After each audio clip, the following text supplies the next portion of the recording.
За өглөөний зочны цаг маань эхэлж байна. За өнөөдөр тэгэхээр Усчин залуус клубын гишүүн болон багш юм хоёр хүн хүрэлцэн ирсэн байгаа. За миний зүүн гар талд бол Усчин залуус клубын багш Туяа сууж байна. За дараагийнх нь Аз Баяр Усчин залуус клубын гишүүн ийм хоёр хүн хүрэлцэн ирсэн байна. За та хоёртаа өглөөний мэнд хүргэе.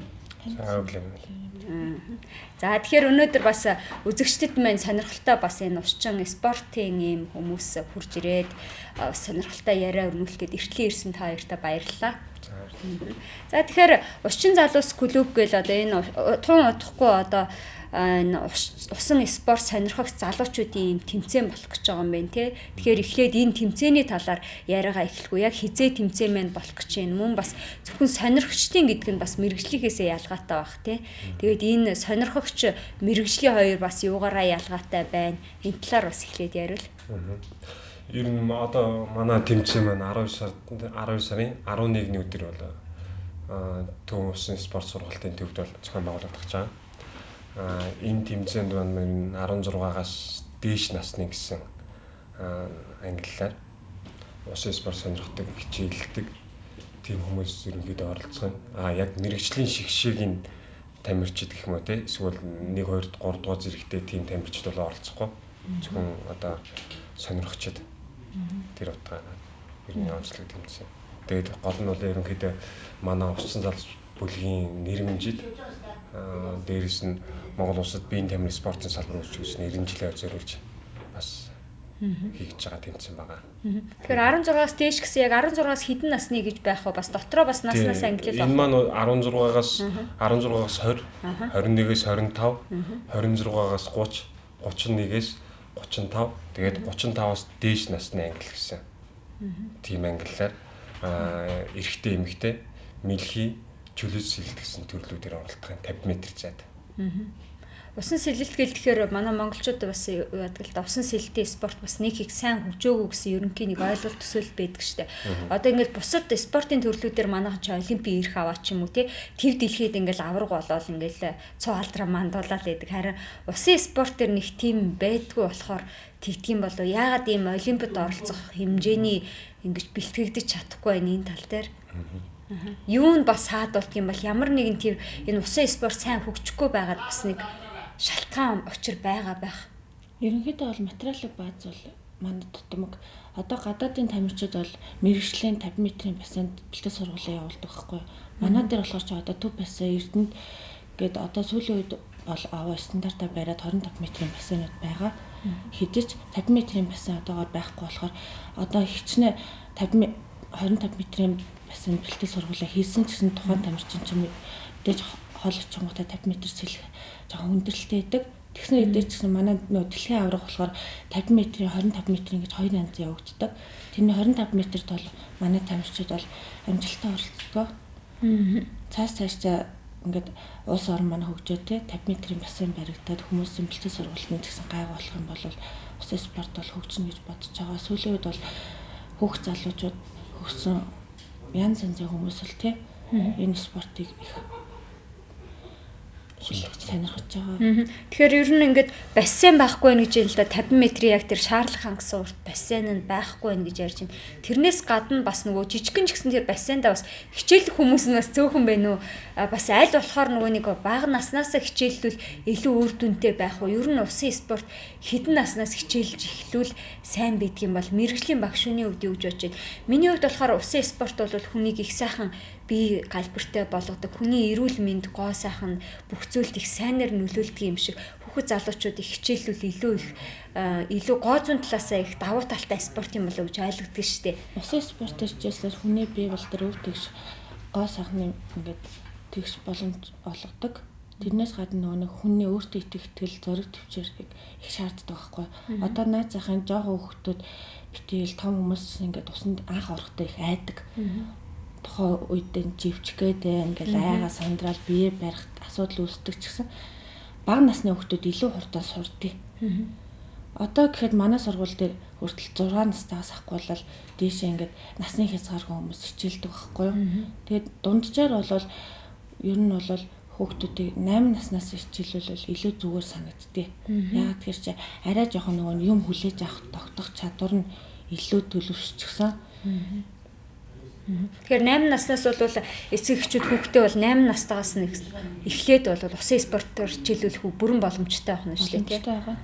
Тэгэхээр ер нь усын спортын багш хүн чинь нөгөө хүүхдүүдийнхээ бас нөгөө аюулгүй байдал гэж бүхэл юмыг анхаарах хэрэгтэй. Нөгөө манай монголчууд их уснаас айдаг болоод хийх юм болоо тэгээд энэ хичээлэх нь баг байна уу? Энэ юун дээр болоод байна? Энэ аав ээжүүдэд эсвэл энэ усын спортыг танил сурталчлах тал дээр жоохон багхан байна уу? Эсвэл бас төр засгаасаа илүү нөгөө нэг системтэй анхаарах хэрэгтэй юу? Ер нь төр засгийн зүгээс одоо юун дээр чи илүү анхаардаг, дэмждэг юм зүйлүүд ер нь байна уу? Төр засгийн зүгээс бол нэлээд сайн анхаарч байгаа. Одоо жишээ нь он гараад тэгэхэд 6 дөрөвт бассейн баригдах чагаа гэдтэй. Тэгсэн тэгээд тэрнээс гадна одоо аав ээжүүд бол аваа ойлгоод ухамсарлаад явж байгаа. Жохо эмээ өвнөр дээр л асуудал үүсдэг. Ягаад тэр чинь монголчууд усанд аюултай тий усаас айдаг тиймэрхүү юунд тогтцсон сайн арилж өгөөг гэдэг байхгүй. Тэрнээс аав ээжүүд бол их сайн ойлгоод сүүлийн үед бол хүүхдүүд их хичээлдэг болж байгаа. Өргөнөөр хамрагдаж байгаа. Гэтэ бол нөгөө мэрэгжлийн багштай хамтдаа хичээлж байгаа хүүхдүүдэд бол ямар нэг эрсдэлтэй асуудал гарахгүй шүү дээ. Гарахгүй. Мэдээж биднээс чинь ингээд тэр хүнтэй хичээлээ заахаасаа гадна сонир ширэмтэй байнга өндөр төвшөнд идэлдэг байхгүй юу. Нэг эвгүй байдал үүсэл яхад л тэр хүний амь нас нь биднээс гарч явж байдаг болохоор мөнхийн энчээ хичээлээ зааж байгаа ч гэсэн тэнцээ юу болж ийн гэл байнга сонир ширэмжээ өндөржүүлдэг те. Бас их өндөр хариуцлагатай их чухал ажлын тий. Энэ усын спорт гэдэг. Тэгэхээр энэ орчин залуучс клуб маань яг хаана хичээлж байна вэ? Ер нь хэр удаа хэдэн жилийн клуб ажиллаж байна? Тэгээд хэдэн гишүүнтэй байна? Тэгээд танаа энэ нөгөө орчин залуус клуб одоо клуб чинь явахын тулд одоо хичээлэхийн тулд одоо бас ямар шаардлага хангасан байх хэвээр эсвэл ингээл чөлөөтэй хүссэн хүн болгон очиод бүртгүүлээл танаа гишүүн болоод ингээл сайхан нэгдэх боломж байна уу? Энэ талаар бас нарийн хэлвэл. За манай клуб маань 2010 оны 6 сард байгуулагдсан. Одоо ерөнхийдөө 2 дахь жилдээ үйл ажиллагаа явуулж байна. Бид Улаанбаатар хот ер нь үйл ажиллагаа явуулдаг усан бассейнд ерөнхийдөө ээлж дараалж сэлэлт хийдэг л дээ. Ихэвчлэн Ослон спорт клуб дээрээс нь Төв усан спорт сургалтын төв. Энд хийж байгаа. Сүүлийн үед SS клубын усан спортын төвд бас бэлтгэл эсвэл клубын гишүүдийн нөгөө ерөнхий анхны нөгөө сүүр мэдгэдэггүй хөхтэй тийм нэг сургалтуудыг бас тийм хийж байгаа. Тэгээд манай бүлэгдэх хүн элсий гэх юм бол энэ дээр үл ямар нэгэн шаардлага тавихгүй. Бүх хүмүүст нээлттэй. Хамгийн гол нь усын спортыг сонирхдаг, усын спорт дуртай, тэрүүгээр хичээлээ, өөрийгөө хөгжүүлээ гэсэн тийм эрмэлзэлтэй байх юм бол бидэнтэй бол нэгдэж болно те. Тэрнээс ирээд нэг ганц хоёр удаагийн хамтдуудын сэлэлтэн дээр нэг жоохон гүнзгий усраа ороод нэг айчаад авч чадахгүй тэгээд за би цаашаа сурч чадахгүй юм шиг байна гэсэн тийм хүмүүс бас ер нь уг нь бол айчаад авах хэрэгтэй байхгүй. Тэгжиж ингээд цаашаа хичээлээд үр дүн намсна гэсэн үг шүү дээ те. Тэгэхээр яг нэг айцаад авах гэснээс би бол өөрөө бас сэлж чаддгүй л дээ. Сэлэх юмсан гэж бодог. Яг уснаас бас айдаг хүмүүсийн нэг байхгүй. Тэгтээ би бас ингэж бодъё. За хүн заавал сурах хэрэгтэй байна. За нэг ингээл гадагшаа ажиллаад явж нөгөө амар далаа дээгүүр ингээл нисэж явахдаа боддог байхгүй. Энэ тэнийгээр явж. За энэ онгоц хэрвээ унвал яах вэ те? Далаа дээр ундаг нөгөө нэг кинон дээр гардаг шиг юм болдог нөгөө сэлж чаддгүйт нь сэлээл ямар нэг арга байдлаар те хүнд ер нь амьдралд ямар ч эрсдэлтэй зүйл тохиолдож болно, усан дунж болно.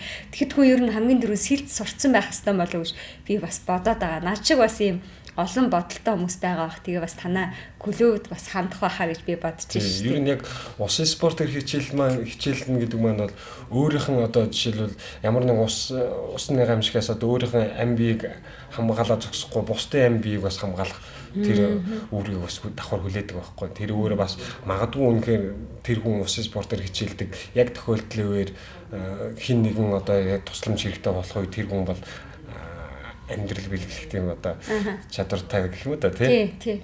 Яг үнэ илүү илүү нэг усын спортын хүмүүс чи илүү нөгөө булчин сүрм сайтай бас нөгөө илүү тийм баатарлаг хүмүүс байдаг баха тий. Усан сэлтийн давуу тал нь тэр үү? Ер нь бол олон давуу талууд байдаг. Та дурдаач ямар давуу талуудыг эзэмшиж болох бас хүүхд залуучууд маань бас аав ээжүүд маань харж байгаа штэ. За хүүхдээ усын спортоор хичээллүүлвэл гэж сонирхож байгаа. Ер нь яг за жишээл залуучуудын дунд ингээд ярихад бол өнөөдөр бол нийгэм бол маш их бухимдалтай байгаа шүү дээ.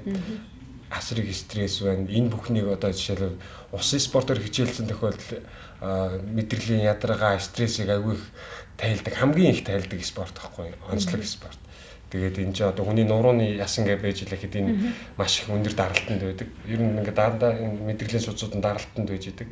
Тэгээд яг усан спортыг хичээлэх үед энэ бүх нөгөө даралтууд маань чөлөөлөгдөд бүх судсууд маань ингээд яг хивийн ажиллагаанд ороод ирдэг. Тэрүүгээр хүний цусны эргэлтүүд бүгд хивийн болно, дээрээс нь мэдрэлийн систем нь маш сайн байна тийм. Тэрүүгээрээ тэгээд ер нь яг стресс ядаргаа хэднээс бол аюугүй энгийн амархан тайлэгддэг. Тэгээд энэ чинь усны сэлнэ гэдэг чинь бас өөрөө усны эсрэг үйлчлэлт ингээд хүний арьс ингээ орохлоор энэ маань өөрөө маш их массаж гэх юм уу та тийм мэдрэлийн цэгүүд дээр бас их массаж өгдөг. Ер нь бол бүх талаараа ер нь онцлогтой спорт. Тэгэхээр бас сайхан сонсогчийн л да нөгөө мэдрэлийн стресс ядаргаанаас тайлна энэ нөгөө нэг одоо их хурцтай энэ хөгжиж байгаа нийгэм чинь хүмүүс их стресст орж ин тэгэл амьдрал хэцүү ингээл ийм ярьдаг бас энээс төрч гисэн ангижраад бас усын спортоор хичээлнэгдүүд бас нөгөө өсвөр насны хүүхдүүдэд бас их нөлөөтэй илүү сайн бах тий өсвөр насны чинь нэг юм шилжилтийн үедээ нэг уур бухимдалтай янз бүрийн буруу зүйл хийх магадлал өндөртэй байдаг харин усын спортоор хичээллүүл бас ер нь тэрнээс зайлсхийх боломж ихтэй баг тий боломжтой тий ер нь бол өсвөр насны хүүхдүүд усан спортоор хичээлнэ гэдэг маань бол өөртөө итгэх итгэлтэй болно. Дээрээс нь эр зөөрөхтэй тий. Ямар нэг юмд шантрахгүй өөртөө зорилго тавьдаг болно. Тэгээд ер нь хөв хүнийхэн хөгжил талаас бол энэ бас их өргөжтэй спорт. Ер нь бусад спортуудыг илүү онцлох юм бол спортоос онцлох юм тий. Тэглэх яг тэгээд маш сайхан бие хаатай хүмүүс байдаг ч та усан спорт хүмүүс. Тэгэхээр хүүхд залуучууд маань мэдээж гоё сайхан бие хаатай сайхан харагдтыг өөртөө ихтгэлтэй болъё гэж боддог. Тэгвэл бас усан спортоор бас хичээлэх нь зүйтэй баг. Тэгээд танаа орчин залуус клуб одоогоор яг хэдэн гишүүнтэй байна. Цаашид ер нь өргөжих ер нь боломж хандлага ер нь байна уу 2 жилийн хугацаанд ингээд ажиллаж хахад бас дөнгөж шин тутам байгуулах тий ямар хөө байдал анзаарэгдэж байна ер нь цаашдаа ямар төлөвлөгөөтэй байна. Манай клуб маань одоогоор 40 гаруй гишүүдтэй. Анх бол ерөнхийдөө 15 гишүүний бүрэлдэхүүнээр байгуулагдчихсан. Тэгээ одоогоор ерөнхийдөө яг 40 гаруй гишүүд гэдэг маань ерөнхийдөө идэвхтэй үйл ажиллагаанд оролцдог, идэвхтэй сэлдэг, өөрсдөө идэвхтэй хичээлдэг тийм хүмүүсүүдийг хэлж байгаа. Тэгээд манайх ерөнхийдөө байгуулагдсан цагаас хойш олон арга хэмжээг бүлгийн клубийн дотоод зохион байгуулж байна л та. Одоо яг сүүлд хийж байгаа ажлуудаас дурдах юм бол биднес Монгол улсад одоо үйл ажиллагаа болж байгаа усан спорт сургалтуудын төвүүдээр аялал сэлтүүдийг хийж байгаа. Тэрний хамгийн ихэнд биднес Эрдэнэ хотын хангаар спорт клуб дээр очиж усан сэлтүүдийг хийсэн, танилцах сэлтүүдийг хийсэн. Дараа нь зүүн хараагийн усан спорт сургалтын төв дээр бас очсон. Одоо удахгүй Дорн аймаг руу явах гэж байна. За. Тэгэхээр бас нэлээд ажлаа өргөжүүлж байгаа юм байна шүү дээ, тий. Тэгэхээр нөгөө эргээд нөгөө тэмцээнийхээ бас сонирх гээд байна л да. Нөгөө залуучуудын одоо сонирхчдын тэмцээн гэж байгаа шүү дээ. Тэгэхээр энэ тэмцээн маань ер нь яг ямар нарийн үе шаттай яаж явах гэдгийг та түрүүнийг бас хит хитэн төрөл хэлээд ирсэн тий сэлэлтийн. Тэгэхээр энэ энэгээр өөр байдаг юм уу? Яг ямар хөө байдлаар зохион байгуулагддаг юм болоо? За ер нь усан спорт сонирхч гэдэг утгаараа мэлхий сэлэлт чөлөөт сэлэлт гэсэн ерөнхийдөө 2 төрлөөр сэлэлтийн төрлөөр энэ тэмцээн маань явагдах юм байна. Тэгээд 5 насны ангилалтай. Түүнийг хэлсэн. Тэгээд эрэгтэй эмэгтэй гэсэн энэ хүмүүсүүд маань яг 50 метрийн зайд энэ 2 төрлөөр ерөнхийдөө уралдаад насны ангилалтай бол яг өөрөөсөө амжилттай баттгах гэсэн. Тэгээд тэрэн дээр бол бүгдээрээ байр ижлээ явна. Тэгээд энэ удаагийн тэмцээн маань Монгол улс зохиогдсон тэмцээнүүдээс арай илүү онцлог болох болов уу гэж бодож байна. За. Нэгдүгээр телевизийн төвгөнд гэх юм да. Телевизийн төвгөнд усан спортын тэмцээнийг бүрийн ихээр нь дамжуулж бүрийн ихээр нь одоо олон нийтэд гаргаж ирсэн удаа ер нь байдаггүй юм лээ. Монголд анх удаа юм байна тийм энэ удаа тэгээд манай тухайн тэмцээнийг спорт бокс телевиз мэдээллийн ерөнхий мэдтгэгчээр хамтарч ажиллаж байгаа. Энэ телевиз манай тэмцээний бүрийн ихээр нь шууд дамжуулах үрийг хүлээгээд одоо бид бэлтгэл ажилд орсон гэж байна. Тэгэхээр бас энэ спортыг хүмүүс очиод үзэж сонирхох боломж бас манай нөхцөлд хэр байна. Тим заал танхим байна уу ингээл зургатаар харж ах чи ингээл гадны тэмцээн уралдаанууд чи ингээд том бассейныхаа ингээд хажуугаар эргэн тойрон өндөр юм давхар суудлуудтай байдаг ш. Манад бас тийм бассейн байгаа болоо ер нь хідэн хүний багтаамжтай хідэн үзэгч ер нь үзэх боломж байдаг юм бол манад яг Монголын улсын хувьд бол боломж нь манад ердөө усын спорт сургалтын төвд байж байгаа. Одоо нөгөө хүүхд залуучдын төв үнэ. Хүүхд залуучдын төв тэгээд дээр нэг Эрдэнэт хөдөө орноттой гэх юм бол Эрдэнэтийн нөгөө хайн гард. Тэгэхээр хідэн хүн ямар хідэн үзэгч бас багтах боломжтой байна үзэл. Одоо усын спорт сургалтын төвд ерөнхийдөө 250-аад хүний судалтай. Үзэгчийн судалтай. Тэгээд сэлдийн 6 замтай. 25 м урттай. Тэгээд тэнд ерөнхийдөө бол яг тэмцээн уралдаан байнга зохиогддог болохоор ерөнхийдөө Монголын хувьд бол яг хамгийн одоо нийслэлийн хэмжээнд бол хамгийн тохиромжтой газар усын спорт сургалтын төв байж байгаа. За тэгэхээр үзэгчд маань бас үзэж сонирхъя гэх юм бол бас усын спорт сургалтын төвд энэхүү сонирхогчдын одоо усан цэлтийн сонирхогчдын тэмцээнийг бол очиж сонирхож үзэж болох нэ. За тэгэхээр нэвтрүүлэг маань ерөнхийдөө өндөрлөгдөж чинь хоёрт маань бас хэлий ярих гэсэн үзэгчдээ сонирхуулъя гэсэн өөр бас миний асуугаагүй үлдсэн зүйлүүдээ үйлчлэлтэй ярьж болно. Тий. Ер нь аливаа тэмцээн уралдаан их зардал гардаг тийм. Тэр утгаараа яг усын спортын тэмцээн гэдэг маань их онцлог тэмцээн учраас бас бидэнд бас баггүй хэмжээний зардал гарч байгаа. Тэнд бас гол ивент дэх компаниуд бас байвал бас хандаасаа гэж хүсэж байна. Тэглгүй яах вэ? Тэр өнөөдрийн хувьд яг тулгамж байгаа гол асуудал ердөө ивент дэх ерөнхий ивент дэх асуудал байна. За тэгэхээр бас нөгөө манай Pulse компани гэдэг энэ олон бизнес эрхэлдэг хүмүүс мэн спортыг их дэмждэг болсон. Тэр дундаа бас усын спортыг бас дэмжээсэй гэж бас миний зүгээс бас бодож байна. Яг гэвэл усын спорт бол хүнийг маш сайхан гооцсон хувьд, бие бэлтрийн хувьд тэгш мөн бас сэтгэл санааны хувьд ч гэсэн бас өөдрөг сайхан явахад нөлөөлдөг гэдэг багш нар маань одоо мэрэгчлэнүүд маань та хоёр маань түрүүн тайлбарлсан тий. Тэгэхээр энэ цаг үед бас стрессгүй, мэдрэлийн ядаргаагүй сайн сайхан явахад ирээдүйн хойч залуу үе бас ийм сайхан усын спортоор хичээллүүлэхэд хувь нэмрээ оруулах бас хүмүүс байвал бас танаа орчин задус клубд бас хандаж болох нь байна тий. За тэгэхээр өнөөдрийн маань ер нь өглөө хөтөлбөр энэ хүрээд өндөрлж байна. Өнөөдөр Усчин залуус клубын багш Туяа болон Усчин залуус клубын гишүүн Азбаяр нар өнөөдөр өглөөний зочноор маань хүрэлцэн ирж үзэгч та бүхэнтэй сонирхолтой сайхан яриаг өрнүүллээ. Ингээд хоёр зочиндоо баярлалаа. За баярлалаа. За та хоёр ч гэсэн амжилт хүсье. За ингээд өглөө хөтөлбөр маань өглөөний зочны цаг өндөрлж байна.